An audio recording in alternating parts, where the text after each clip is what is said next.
Hi everyone and welcome back to another Python visualization video. In this video, I'll show you how to create multi-dimensional bubble maps based on the production data. So I have a production data that is basically narrowed down to a single production date. And let me show you a snapshot of the data. So this is what the data looks like. So what we are going to try to do is we're going to try to create a scatter plot of two dimensions of x and y, or for let's say oil and gas, and the color for the scatter plot, it's going to be, for example, let's say it's going to be based on how much water it's producing, plus the size is going to be determined on how many hours that we are basically producing. So let's go ahead and create this. So we need a Plotly Express for this. We're going to start with a scatter plot, and we're going to pass the full data frame. And on the x-axis, you can have anything you want. For this example, we're going to have the oil rate, and for the y-axis, I'm going to have the gas rate. Okay, so this is the initial analysis.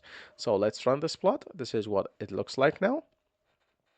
The next step is to add the size to these bubbles, because so far these bubbles will have the same size. So size equals to any parameter you want. For this case, I'm going to use the water as a size. So let's run this. There we go. Now these are now the size.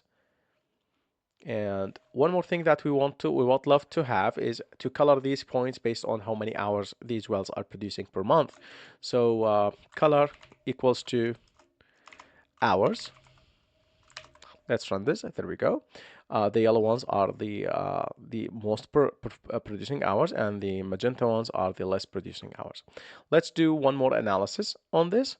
Is we add the text or the names of the wells to this chart. So text, or let's say names of the wells, would be appear as the name of the well column. There we go.